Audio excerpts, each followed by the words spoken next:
देव को अगर पता होता अनुष्का की शादी हो गई है तो कभी उसके बारे में नहीं सोचता। खैर जो हुआ सो हुआ। अब अनुष्का से दूर रहना ही बेहतर है, मन में देव ने सोचा। बाहर बैठी अनुष्का बार बार देव के बारे में सोच रही थी। पसंद तो वो भी करती थी देव को, लेकिन कब अनुष्का की पास्ट वापस उसे ढूंढ लेगा और जिंदगी खराब कर देगा ये नहीं जानती। इसलिए बेहतर यही था कि वो झूठ बोले कि वो शादीशुदा है।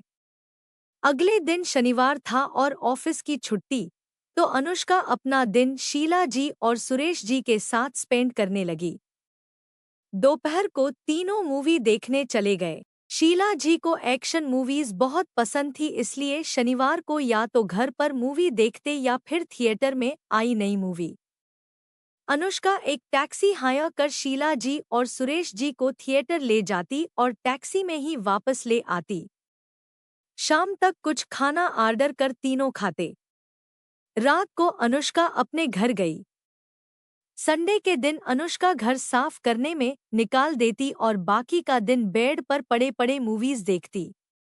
अनुष्का के बहुत कम दोस्त हैं, लेकिन जितने भी थे उसके क्लोज फ्रेंड्स थे। उनमें से एक थी राधिका। बाजू वाले बिल्डिंग में ही रहती है। अक्सर संडे शाम को राधिका के साथ अनुष्का टाइम स्पेंड करती।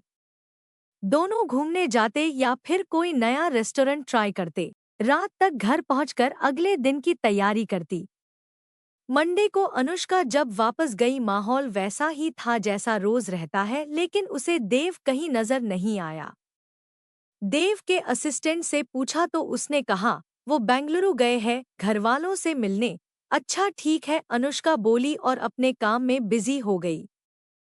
फिर अपने टीम के साथ मिलकर आज का टारगेट सेट किया और काम पर लग गई। दोपहर को क्लाइंट से मीटिंग रखा और प्रोजेक्ट देखने साइट पर गई। अकेली सब कुछ देखकर वापस आई और शाम को घर पहुंची। उसने घर में कदम रखा ही था कि उसके फोन पर देव का कॉल आया। फोन उठा उसने हेलो कहा। हाय अनुष्का, लेट फोन करने के लिए सॉरी, लेकिन मुझे कुछ चीजें अर्जेंट चाहिए। वो रिपोर्ट जो तुमने पिछले हफ्ते बनाया था, अगर वो अभी तुम्हारे पास है तो भेज दो प्लीज। अनुष्का ने कहा जी, मुझे 10 मिनट दीजिए, आपको भेज रही हूँ। ठीक है, बोल देव ने फोन रख दिया। अनुष्का हाथ मुंह धोए बिना वापस लैपटॉप लेकर बैठ गई। देव को रिपोर्ट भेजने के बाद 2-3 और काम किए और फिर लैपटॉप बंद किया। जब लैपटॉप बंद किया रात के 10 बज रहे थे। शिट, मैं पिछले 2 घंटों से काम कर रही हूँ, खुद से बात करते हुए अनुष्का ने कहा। फिर जल्दी जल्दी फ्रेश होकर अपने लिए फ्रूट सैलेड बनाया और खा कर सो गई। अगले दिन ऑफिस में देव भी था, पर अब वो अनुष्का को ऐसे नोटिस नहीं करता जैसे पहले किया करता था। एक शादीशुदा लड़की को यूं देखना उसे ठीक नहीं लगा। दोपहर को देव की फ्रेंड सना उसके ऑफिस आई। ये वही है जो उस दिन पार्टी में मिली थी। देव की क्लोज फ्रेंड है। देव के केबिन में जा ब्लेंडर्स लगाए और उसके साथ बात करने लगी। बाहर बैठी अनुष्का को अच्छा नहीं लगा सना का यूं आना और पर्दे लगाना। बार बार अनुष्का का मन कर रहा था कि वो जाकर देखे क्या चल रहा है अंदर, लेकिन उसका कोई हक नहीं बनता, इसलिए वहीं चुपचाप बैठी रही। अनुष्का, ये नया ब्लूप्रिंट तैयार है, एक बार देख लो, संजना ने कहा। लेकिन अनुष्का का ध्यान कहीं और था, उसने देखा ही नहीं। अनुष्का, संजना इस बार उसके कंधे पर हाथ रख बोली। हो, अनुष्का की तंद्रा टूटी और संजना को देख बोली, क्या हुआ? संजना पेपर दिखाते हुए बोली, ब्लूप्रिंट। अच्छा हाँ, मीटिंग रूम में चलो वहीं देखते हैं, अनुष्का ने कहा और दोनों मीटिंग रूम में जा डिस्कस करने लगे। कुछ देर बाद जब अनुष्का मीटिंग रूम से बाहर आई तभी सना हंसते हुए देव के केबिन से निकली। देव को गले लगाते हुए उसने कहा, कल मिलते हैं, फिर साथ में चलेंगे, बोलकर वो चली गई। अनुष्का वहीं खड़ी देव को देख रही थी। देव सना को बाई बोल अपने कैबिन में जा रहा था जब उसने अनुष्का को देखा। उसे एचआई बोल अंदर चला गया। वैसे तो अनुष्का का हक नहीं बनता ये जानने का कि केबिन में क्या हो रहा था, लेकिन अनुष्का खुद को रोक नहीं पाई। उसके पीछे उसके केबिन में चली गई। यस, तुम्हें कुछ चाहिए था?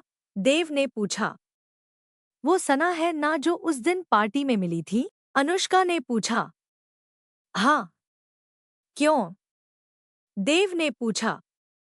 बस यूं ही, अनुष्का बोली। तुम पूछना क्या चाहती हो ये बताओ, देव ने कहा। अनुष्का हिम्मत जुटाकर पूछी। वो आपकी खास दोस्त है। देव अनुष्का को देखने लगा लेकिन कुछ बोला नहीं। आपकी बहुत क्लोज फ्रेंड है। देव उठकर उसके पास गया और बोला, मेरी पर्सनल लाइफ में क्या चल रहा है ये जानने का हक तुम्हें नहीं है। तुम शादीशुदा हो, अपने लाइफ पर ध्यान दो। दोबारा मेरे पर्सनल लाइफ में दखल देने की जरूरत नहीं है। अब तुम जा सकती हो। देव का गुस्सा देख अनुष्का ने सॉरी कहा और वो केबिन से बाहर चली गई। अनुष्का बहुत एम्बेरस्ड फील कर रही थी देव से जाकर ऐसे सवाल पूछने के लिए। अनुष्का का वो मतलब नहीं था कि जाकर उसके लाइफ में दखल दे, लेकिन वो खुद को रोक नहीं पाई।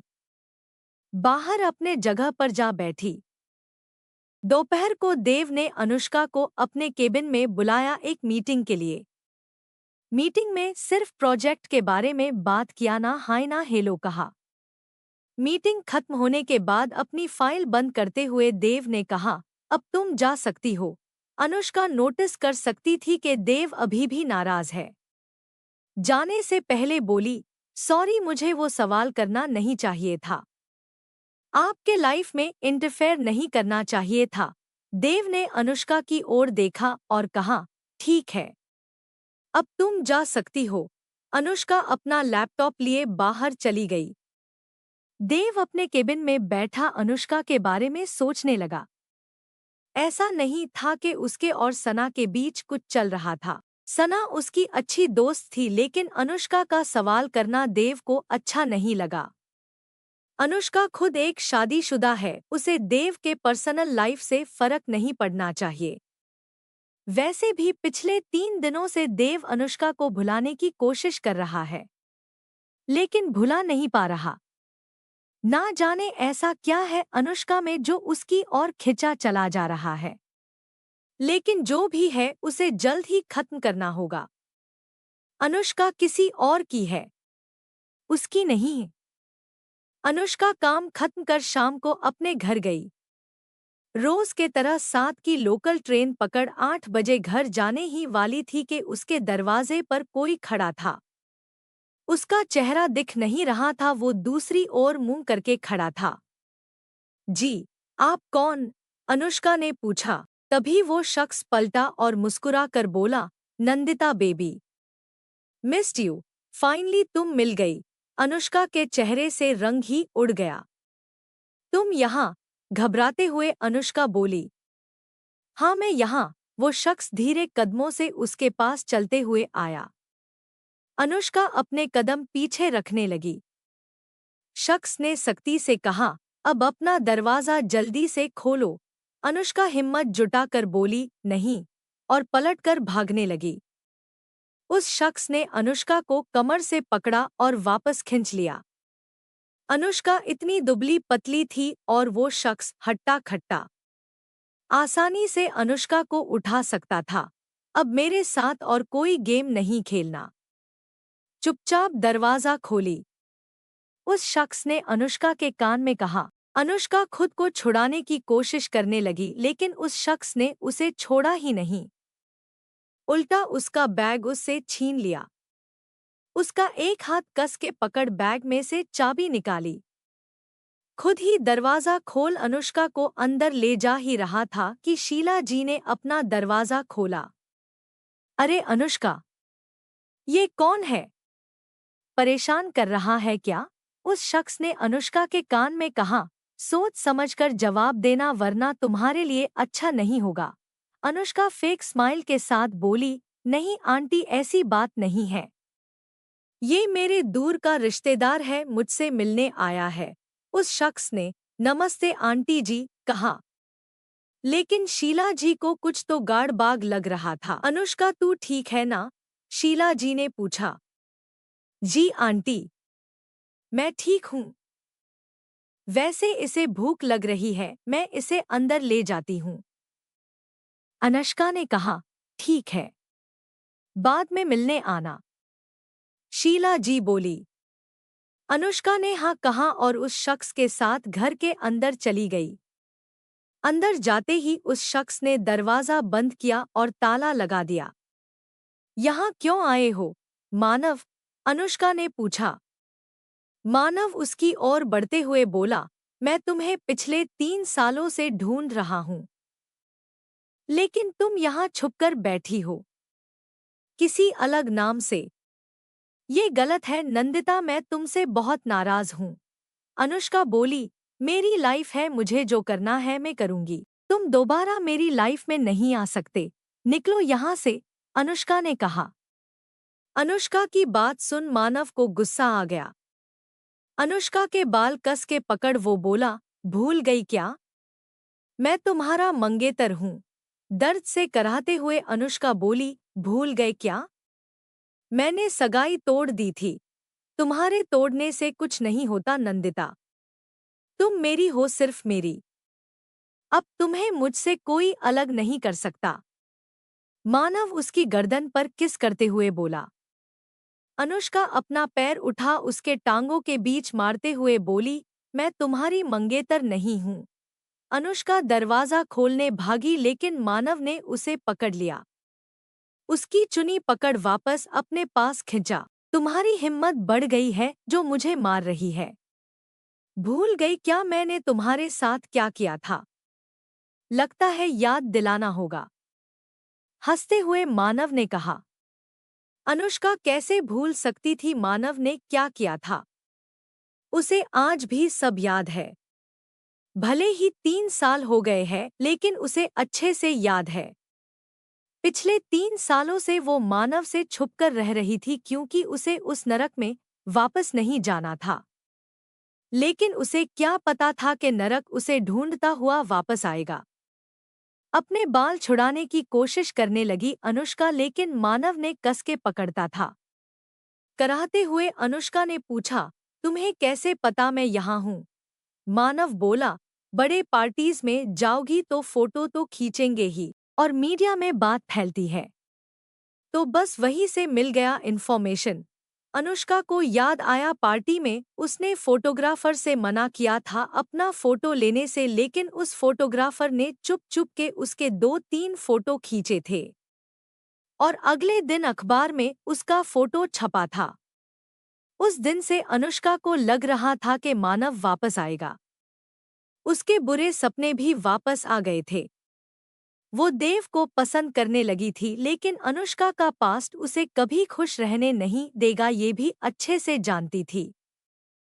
इसलिए देव को झूठ बोलना ही बेहतर समझा और खुद को शादीशुदा बताकर रिश्ता वही खत्म कर दिया। अनुष्का का सोचना था कि एक तरीके से अच्छा ही है देव से रिश्ता टूट गया, क्योंकि कोई भी शख्स किसी और के छोड़े हुए चीज को नहीं छूता।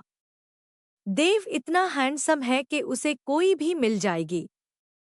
बस अनुष्का के लाइफ में देव जैसा अच्छा लड़का नहीं लिखा है। तो अब बताओ नंदिता, तुम्हें कैसे सजा दूं? आखिर 3 साल मुझसे दूर रही, अच्छी पनिशमेंट तो मिलनी चाहिए। मानव हंसते हुए बोला। 3 साल पहले उत्तर प्रदेश के एक छोटे से शहर में सिटी हॉस्पिटल में नंदिता, आज उसे अनुष्का बुलाते हैं पर उसका असली नाम नंदिता है, को आईसीयू में भर्ती करा था। उसके हाथ और पैर में मल्टीपल फ्रैक्चर्स हुए थे। सर पर चोट आई थी और बदन पर निशान पड़े थे। पुलिस आकर नंदिता का बयान ले गई और मानव को कोर्ट ले गए। मनाव बार बार कहता रहा उसने कुछ नहीं किया, लेकिन सच क्या है नंदिता और उसके डॉक्टर्स अच्छे से जानते थे। दरअसल नंदिता और मानव का अरेंज्ड मैरिज होने वाला था। नंदिता ने आर्किटेक्चर की पढ़ाई की और आगे काम करना चाहती थी। नंदिता के पापा नहीं चाहते थे कि नंदिता इतनी पढ़ाई करे, लेकिन नंदिता के मामाजी ने जिद कर उसे अपने पैसों से पढ़ाया। जब मामाजी का देहांत हो गया, नंदिता के पापा ने उसकी शादी फिक्स कर दी। वहीं मानव, उसका होने वाला पति, एक छोटा सा दुकान संभालता था अपने पापा का। उसका कहना था नंदिता को पार्ट टाइम जॉब करना होगा, पूरा टाइम काम पर ध्यान नहीं दे सकती। नंदिता मानव के शर्त को मान गई और पार्ट टाइम जॉब करने लगी। लेकिन अब भी नंदिता की कमाई मानव से ज्यादा थी, सिर्फ 2000 ज्यादा थी। ये अंतर ना के बराबर है। लेकिन मानव के घरवालों को चैन कहा। मानव को भी अच्छा नहीं लग रहा था, उसकी होने वाली बीवी उससे ज्यादा कमाएगी। तो मानव अपने अंदाज से नंदिता को समझाने लगा, लाठी, बेल्ट और थपड़ों से। नंदिता पर जब पहली बार मानव ने हाथ उठाया, वो अपने घरवालों से बात कर रिश्ता तोड़ना चाहती थी। लेकिन उसके घरवालों ने उसका साथ नहीं, मानव का साथ दिया। नंदिता के माँ का कहना था, होने वाला पति है तुम्हारा, तो क्या हुआ अगर मारा? हम भी तो बचपन में तुम्हें मारते थे सही रास्ता दिखाने। मानव भी तुम्हें सही रास्ता दिखा रहा है। नंदिता रोते हुए बोली, लेकिन माँ, उसने मुझे उसके घरवालों के सामने मारा। उसकी माँ बोली, तो तुम्हारे पापा भी मुझे कभी कभी मारते हैं, इसका बुरा नहीं मानते नंदिता। तुम्हारे भले के लिए मारा होगा। नंदिता गुस्से में बोली, वो चाहता है मैं जॉब छोड़ दूँ माँ। मुझे जॉब नहीं छोड़नी, मुझे काम करना अच्छा लगता है। तो फिर तुम्हें नौकरी छोड़ देनी चाहिए। वैसे भी मानव का दुकान अच्छा चल रहा है, तुम्हारा ख्याल रखेगा। ये नंदिता के पापा ने कहा कमरे के अंदर आते हुए। पापा, आप तो समझिए बात को। नंदिता ने कहा, मैं कुछ नहीं समझना चाहता। तुम्हारी शादी मानव से होगी और ये नौकरी तुम छोड़कर घर के कामों में हाथ बटाओगी। बोल उसके पापा चले गए। नंदिता खूब लड़ी अपने माँ पापा से, लेकिन उन्होंने उसकी एक नहीं सुनी। नंदिता की शादी 2 महीने में होने वाली थी और उस पर दबाव बढ़ता जा रहा था। आखिर नंदिता को अपने पापा के दबाव में आकर जॉब छोड़नी पड़ी। मानव खुश था कि फाइनली नंदिता नहीं कमाती, अब वो उसे कुछ भी बोल सकता है। जैसे जैसे दिन बढ़ते गए, मानव की शर्तें भी बढ़ती गई। बाहर सलवार कमीज और दुपट्टा ही पहनकर जाना, मेकअप नहीं लगाना, दूसरे लड़कों से बात नहीं करना और ना जाने क्या क्या। वहीं दूसरी ओर मानव आस पास की लड़कियों से फ्लर्ट करता। नंदिता जब उसे मना करती, मानव उस पर चिल्लाने लगता। अगर दोनों अकेले हैं तो गुस्से में उसे थप्पड़ भी मार देता।